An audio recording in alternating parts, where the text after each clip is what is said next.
தொடர்ந்து பெஞ்சல் புயல் எதிரொலியால் சென்னையில் பலத்த காற்றுடன் கனமழை பெய்து வருகிறது. இதுகுறித்த கூடுதல் தகவல்களை களத்திலிருந்து வழங்குகிறார் நமது செய்தியாளர் தமிழரசி.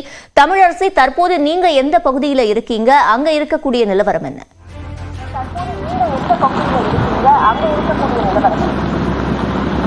சிவரஞ்சனி, இன்று காலை 4 மணி முதல் சென்னையில் பரவலாக கனமழை பெய்து வருகிறது.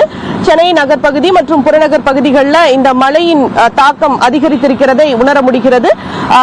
ஒரு காற்றுடன் மழை பெய்ய துவங்கியிருக்கிறது. குறிப்பாக சென்னை நகர்பகுதிகள் எடுத்துட்டோம்னா அண்ணா சாலை, மயிலாப்பூர், சாந்தோம், ஆழ்வார்பேட்டை, வடபழனி, மயிலாப்பூர் உள்ளிட்ட பல்வேறு இடங்களிலும் இந்த கனமழையானது நீடித்து வருகிறது.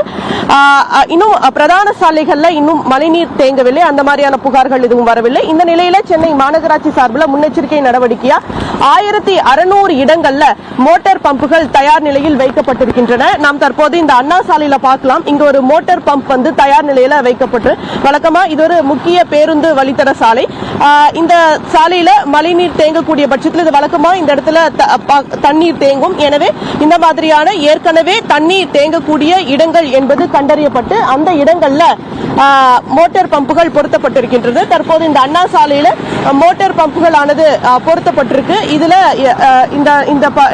இந்த மழை நீடிக்கக்கூடிய இந்த காலகட்டம் முழுவதுமே அந்த மோட்டார் பம்புகளை இயக்கக்கூடியவர்கள் நின்று இந்த மழைநீர் தேங்கக்கூடிய இடத்திலிருந்து உடனடியாக அந்த மழைநீரை வெளியேற்றக்கூடிய பணியில் ஈடுபட வேண்டும் என மாநகராட்சி அறிவுறுத்தி இருக்கிறது. அதே போல இன்று மாநகராட்சி ஊழியர்கள், அதிகாரிகள் என 22,000 பேர் களத்தில் இருப்பதாக சென்னை மாநகராட்சி தெரிவித்திருக்கிறது. பொதுமக்களுக்கு ஏதேனும் பிரச்சனை என்றால், அதாவது வீடுகளுக்குள் மழைநீர் பூழ்வது, அதே போல சாலைகளில் தண்ணீர் தேங்குவது உள்ளிட்ட ஏதேனும் புகார்களை தெரிவிக்க வேண்டும் என்றால் உடனடியாக சென்னை மாநகராட்சியின் உதவி எண்ணான 1913 என்ற எண்ணில் தொடர்பு கொள்ளலாம் என்று சென்னை மாநகராட்சி அறிவுறுத்தி இருக்கிறது. அதே போல இன்று பூங்காக்கள் மற்றும் கடற்கரைகள் அடைக்கப்பட்டிருக்கிறது. பொதுமக்கள் அவசியமின்றி வெளியே வர வேண்டாம் என்றும் அறிவுறுத்தப்பட்டிருக்கிறது.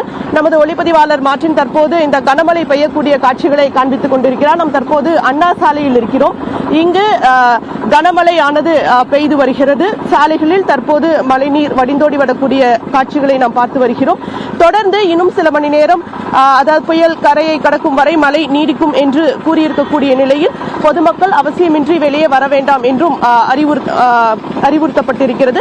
மேலும் மழைக்கு பிறகு மழையின் போது மரங்கள் விழுந்தால் அவற்றை அகற்றுவதற்காக சுமார் 600 மர அறுவை இயந்திரங்கள் தயார் நிலையில் வைக்கப்பட்டிருப்பதாகவும் மாநகராட்சி தெரிவித்திருக்கிறது. இதுபோன்ற புகார்கள் இருப்பின் மாநகராட்சியை தொடர்பு கொள்ளலாம் என்றும் மாநகராட்சி கேட்டிருக்கிறது. தொடர்ந்து இந்த காற்றின் வேகமும் சென்னை நகர் பகுதிகளில் அதிகரித்து வருவதை நம்மால் பார்க்க முடிகிறது. சிவரஞ்சனி. தமிழரசி, அதே போல சுரங்கப்பாதைகளில் தேங்கும் மழைநீரை அகற்றுவதற்காக நடவடிக்கைகள் எடுக்கப்படுகின்றனவா?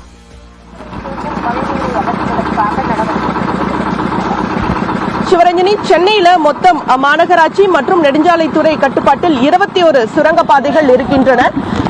இந்த சுரங்கப்பாதைகளில் தானியங்கி சென்சார்கள் பொருத்தப்பட்டு தொடர்ந்து சுரங்கப்பாதைகளின் மழைநீர் தேங்கக்கூடிய அளவை மாநகராட்சி கட்டுப்பாட்டு மையத்திலிருந்து கண்காணித்து வருகிறது. அந்த வகையில் இன்று காலை 5 மணி நிலவரப்படி 3 சுரங்கப்பாதைகளில் மழைநீர் தேங்கியிருக்கிறது. குறிப்பாக மாணிக்கம் நகர் சுரங்கப்பாதை. இந்த சுரங்கப்பாதையில் 2 சக்கரம் மற்றும் 3 சக்கர வாகனங்கள் மட்டும் அனுமதிக்கப்படுகிறது.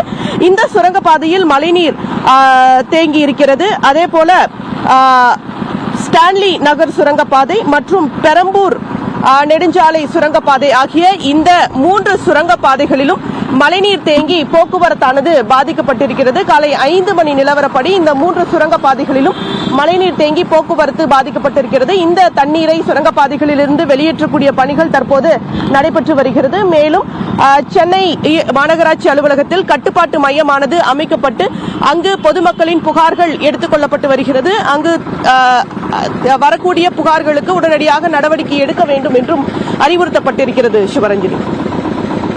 பதிவு செய்தமைக்கு நன்றி தமிழரசி.